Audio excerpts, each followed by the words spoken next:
Hi hello ಎಲ್ಲ ಹೇಗಿದ್ದೀರಾ? Welcome back to my channel. ಇವತ್ತು ಬಂದು ಗುರುವಾರ, ಸೊ ರಾಯರ ವಾರ ಅಂತಲೇ ಹೇಳ್ಬೋದು ಗುರುವಾರನ. ಇವತ್ತು ಎಲ್ಲೋಗಿದೆ ಅಂತ ಹೇಳೋಕ್ಕಿಂತ ಮುಂಚೆ ನನ್ನ ಚಾನಲ್ ಯಾರು ಸಬ್ಸ್ಕ್ರೈಬ್ ಆಗಿಲ್ಲ, ದಯವಿಟ್ಟು ಸಬ್ಸ್ಕ್ರೈಬ್ ಆಗಿ ಅಂತ ಹೇಳ್ತಾ ಇವತ್ತಿನ ಬ್ಲಾಗ್ನ ಸ್ಟಾರ್ಟ್ ಮಾಡ್ತಾ ಇದ್ದೀನಿ. ಸೊ ಇದು ಪ್ಲೇಸ್ ಬಂದುಬಿಟ್ಟು ರಾಘವೇಂದ್ರ ಸ್ವಾಮಿಯವರ ದೇವಸ್ಥಾನ. ಎಲ್ಲಿ ಅಂತ ಅಂದರೆ ಮೈಸೂರಿಂದ ಅರೌಂಡ್ 8 to 10 ಕಿಲೋಮೀಟರ್ಸ್ ಆಗುತ್ತೆ. ಇದು ಕೊಳ್ಳೇಗಾಲ ಹೋಗೋ ರೂಟಲ್ಲಿ ಚಿಕ್ಕಹಳ್ಳಿ ಅನ್ನೋ ಜಾಗ ಇದೆ. ಸೊ ಚಿಕ್ಕಹಳ್ಳಿ ಅಂತ ಹಳ್ಳಿ ಇದೆ, ಅಲ್ಲಿಂದ ಅರೌಂಡ್ ಒಂದು 200 ಮೀಟರ್ಸ್ ಬಂದರೆ ರೈಟಿಗೆ ಒಂದು ರೋಡ್ ಬರುತ್ತೆ. ಅಲ್ಲಿ ನಾವು ಕಟ್ಟಾದರೆ ನಿರ್ಮಾಣ್ ನಗರ್ ಅಂದ್ಬಿಟ್ಟು ರೈಟಿಂದ ಅರೌಂಡ್ 1.5 to 2 ಕಿಲೋಮೀಟರ್ಸ್ ಮುಂದೆ ಹೋದರೆ ಈ ದೇವಸ್ಥಾನ ನಮಗೆ ಸಿಗುತ್ತೆ. ಇದು ಬಂದು ರಾಯರ ದೇವಸ್ಥಾನ. ರಾಯರ ದೇವಸ್ಥಾನ ಹೇಗೆ ಶಾಂತಿಯಾಗಿರಬೇಕು ಅದೇ ಥರ ಶಾಂತಿಯಾಗಿದೆ ಈ ಪ್ಲೇಸ್. ಬಿಕಾಸ್ ಸಿಟಿಯಿಂದ ಸ್ವಲ್ಪ ದೂರ ಇರೋದರಿಂದ ತುಂಬ ಪೀಸ್ಫುಲ್ ಪ್ಲೇಸ್ ಇದು. ಅಷ್ಟೇ ಚೆನ್ನಾಗಿದೆ. ಇದು ಬಂದು ಎಂಟ್ರೆನ್ಸ್. ಇದು ರಾಘವೇಂದ್ರ ಸ್ವಾಮಿಯವರ ಮಠ ಇಲ್ಲಿ ಇದೆ. ಸೊ ಇಲ್ಲಿಂದ ಮುಂದೆ ಹೋದರೆ ಇದು ನಾನು ಹೇಳಿದ್ನಲ್ಲ ನಿರ್ಮಾಣ್ ನಗರ್ ಲೇಔಟ್. ಸೊ ಇಲ್ಲಿಂದ ಒಳಗೆ ಹೋದ್ರೇ ಅಲ್ಲಿ ನಮಗೆ ದೇವಸ್ಥಾನ ಸಿಗುವಂಥದ್ದು. ಸಂಜೆ ಆಗಿರೋದ್ರಿಂದ ಇಷ್ಟು ಕ್ಲೈಮೇಟ್ ಅಥವಾ ವೆದರ್ ಇಲ್ಲ ಎಷ್ಟು ಚೆನ್ನಾಗಿದೆ ಅಂದರೆ ಕಂಪ್ಲೀಟ್ ಪೀಸ್ಫುಲ್. ದೇವಸ್ಥಾನಕ್ಕೆ ಹೇಗೆ ಹೋಗಬೇಕು ಅಷ್ಟು ಪೀಸ್ಫುಲ್ಲಾಗಿದೆ ಇಲ್ಲಿ. ಆ್ಯಂಡ್ ಇದೊಂದು ಏನಂತ ಅಂದರೆ ಇಲ್ಲಿ ಸಿಟಿಯಿಂದ ದೂರ ಇರೋದು ಒಂದು, ಇನ್ನು ಅಲ್ಲಿ ಸರೌಂಡಿಂಗ್ ಫುಲ್ಲು ಜನ ಕಮ್ಮಿ ಇರೋದ್ರಿಂದ ಶಾಂತಿಯಾಗಿ ಇರುವಂಥ ಜಾಗ ಇದು. ಇದೇ ರಾಘವೇಂದ್ರ ಸ್ವಾಮಿಯವರ ಮಠ. ಎಂಟ್ರೆನ್ಸಿಗೆ ನಾವು ಬರ್ತಿದ್ದಂಗೆ ಇಲ್ಲಿ ಎಂಟ್ರೆನ್ಸಲ್ಲೇ ನವಗ್ರಹ ಇದೆ. ಸೊ ನವಗ್ರಹ ಸುತ್ತೋದು ಇರ್ಬೋದು ಮತ್ತು ಎಳ್ಬತ್ತಿ ಕಚ್ಚೋದು ಎರಡೂ ಇಲ್ಲಿ ನಾವು ಮಾಡ್ಬೋದು. ಇಲ್ಲಿಂದ ಒಳಗೆ ಹೋಗ್ತಿದ್ದಂಗೆ ನಮಗೆ ದೇವಸ್ಥಾನ ಸಿಗುತ್ತೆ. ಇಲ್ಲಿ ಏನು ವಿಶೇಷ ಅಂತ ಅಂದರೆ ಪ್ರತಿ ಹುಣ್ಣಿಮೆಯಲ್ಲಿ ಸಾಮೂಹಿಕವಾಗಿ ರಾಘವೇಂದ್ರ ಸ್ವಾಮಿ ದೇವಸ್ಥಾನದಲ್ಲೇ ಸತ್ಯನಾರಾಯಣ ಸ್ವಾಮಿ ಪೂಜೆ ಸಹ ಮಾಡ್ತಾರೆ.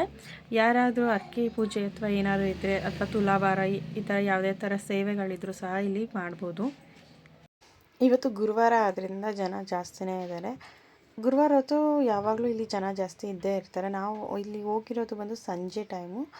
ಸೊ ಸಂಜೆ ಆದ್ದರಿಂದ ಸ್ವಲ್ಪ ಜನ ಇದ್ದಾರೆ. ನಾನು ನವಗ್ರಹ ಹೇಳಿದ್ನಲ್ಲ, ನವಗ್ರಹ ಇಲ್ಲಿ ಜಾಸ್ತಿ ಜನ ಸುತ್ತೋಕ್ಕಾಗಲ್ಲ, ಸ್ವಲ್ಪ ಲಿಮಿಟೆಡಾಗಿ ಒಬ್ಬರು ಸುತ್ತಬೇಕಾಗುತ್ತೆ. ಇದು ಎಂಟ್ರೆನ್ಸ್ ಇದು. ಸೊ ಫುಲ್ಲು ಕಾಮಾಗಿರುತ್ತೆ, ಜಾಸ್ತಿ ಯಾರೂ ಕ್ರೌಡ್ ಮಾಡೋ ಹೋಗಿಲ್ಲ, ಮಾತಾಡೋ ಹೋಗಿಲ್ಲ, ಆಮೇಲೆ ಪದೇ ಪದೇ ಗಂಟೆ ಸೌಂಡ್ ಮಾಡೋ ಹೋಗಿಲ್ಲ. ಅರ್ಚನೆ ಪೂಜೆ ಪ್ರತಿಯೊಂದು ಆರಾಮಾಗಿ ಮಾಡ್ಕೊಂಡು ಹೋಗುವಂಥದ್ದು. ಬಿಕಾಸ್ ಓಪನ್ ಆಗಿರೋದ್ರಿಂದ ನಮಗೆ ನೀಟಾಗಿ ದರ್ಶನ ಆಗುತ್ತೆ. ನೀಟಾಗಿ ಅರ್ಚನೆ ಮತ್ತು ಕುಂಕುಮ ಅರ್ಚನೆ ಎಲ್ಲ ಮಾಡಿಕೊಡ್ತಾರೆ, ಆರಾಮಾಗಿ ಮಾಡಿಸ್ಬೋದು, ಯಾವುದೇ ಥರದ ತೊಂದರೆ ಇರೋಲ್ಲ.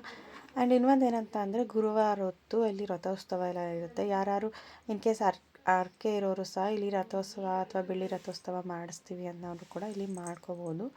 ಆ್ಯಂಡ್ ಇಲ್ಲಿ ಈ ಸೈಡ್ ಬಂದರೆ ಅಮ್ಮನವರು, ಗಣಪತಿ, ಶಿವ ಮತ್ತು ಸುಬ್ರಹ್ಮಣ್ಯ ಸ್ವಾಮಿ ದೇವ್ರುಗಳಿದ್ದಾರೆ. ಆ್ಯಂಡ್ ಇಲ್ಲಿ ಪ್ರತಿ ಗುರುವಾರ ಭಜನೆ ಆಗುತ್ತೆ ಆ್ಯಂಡ್ ರಥೋತ್ಸವ ಕೂಡ ಆಗುತ್ತೆ. ಇಲ್ಲಿ ಪ್ರದರ್ಶನ ಹಾಕುವಾಗ ಸುತ್ತ ರಾಯರ ಸಂಬಂಧಪಟ್ಟಿರೋ ದೇವರುಗಳ ಫೋಟೋಗಳು ಸಹ ಇದೆ. ಮತ್ತು ಇಲ್ಲಿ ಇನ್ನೊಂದು ವಿಶೇಷ ಏನಂತಂದರೆ ಸುತ್ತ ಅಂದರೆ ರಾಯರ ಮೂಲ ವಿಗ್ರಹ ಏನಿದೆ ಅದರ ಸುತ್ತ ಓಪನ್ ಇರೋದ್ರಿಂದ ನಾವು ಪ್ರದಕ್ಷಿಣೆ ಹಾಕುವಾಗ ನೀಟಾಗಿ ನಮಗೆ ದೇವ್ರು ಕಾಣಿಸ್ತಾರೆ. ಒಂದೇ ಸೈಡ್ ನೋಡುವಂಥದ್ದು ಅಂತ ಏನಿಲ್ಲ, 4 ಸೈಡು ಕೂಡ ಓಪನ್ ಇರೋವಂಥದ್ರಿಂದ ಆರಾಮಾಗಿ ನೋಡ್ಬೋದು ನಾವು. ಆ್ಯಂಡ್ ಆಮೇಲೆ ಇನ್ನೊಂದು ಏನಂದರೆ ನಾನು ನಿಮಗೆ ಹೇಳಿದೆ ಸತ್ಯನಾರಾಯಣ ಸ್ವಾಮಿ ಪೂಜೆ ಮಾಡುವಂಥದ್ದು ಮಾಡ್ತಾರೆ ಅಂತ. ಸೊ ಆ ಜಾಗ ಇದೆ. ಇಲ್ಲಿ ಪ್ರತಿ ತಿಂಗಳು ಹುಣ್ಣಿಮೆ ದಿನ ಸತ್ಯನಾರಾಯಣ ಸ್ವಾಮಿ ಪೂಜೆ ಮಾಡೋದು ಇದೇ ಜಾಗದಲ್ಲಿ. ಆಮೇಲೆ ಇನ್ನೊಂದು ಏನಂದರೆ ಗುರುವಾರ ಹೊತ್ತು ನಾನು ಉತ್ಸವ ಆಗುತ್ತೆ ಅಂತ ಹೇಳಿದ್ನಲ್ಲ, ರಥೋತ್ಸವ, ಇದೇ ರಥೋತ್ಸವ ಆಗುವಂಥದ್ದು. ಏನಾದರೂ ನಾವು ಹೋದಾಗ ರಥೋತ್ಸವ ಆಗಲಿಕ್ಕೆ ಎಲ್ಲ ರೆಡಿ ಮಾಡ್ತಾಯಿದ್ರು, ಪೂರ್ತಿ ಆಗೋವರೆಗೂ ಇರೋಕ್ಕಾಗಲಿಲ್ಲ, ಸ್ವಲ್ಪ ಲೇಟ್ ಆಗುತ್ತೆ ಅಂತ ಇಲ್ಲಿನ ಧೂಳು ಎಲ್ಲ ತೆಗಿತಾ ಇದ್ದಾರೆ. ಆ್ಯಂಡ್ ರಥೋತ್ಸವಕ್ಕೆ ಬೆಳ್ಳಿ ವಿಗ್ರಹ ಇಡ್ತಾರೆ, ಅದನ್ನು ನಾನು ತೋರಿಸ್ತೀನಿ ನಿಮಗೆ. ಇವರೆಲ್ಲ ರಥೋತ್ಸವಕ್ಕೆ ವೆಯ್ಟ್ ಮಾಡ್ತಾ ಇದ್ದಿದ್ದು. ಆ್ಯಂಡ್ ಇಲ್ಲಿ ಬಂದು ನಾವೇನಾದ್ರು ದಾಸೋಹ ಕೊಡೋದಾಗಲಿ ಅಥವಾ ಅರ್ಕೆ ಕಾಣಿಕೆ ನಾನು ಹೇಳಿದ್ನಲ್ಲ ಅದು ಆ ಜಾಗ ಕೌಂಟರ್ ಇದು. ಅಥವಾ ಪ್ರಸಾದ ಬೇಕು ಅಂದರೂ ಸಹ ನಾವಿಲ್ಲಿ ತೊಗೋಬೋದು.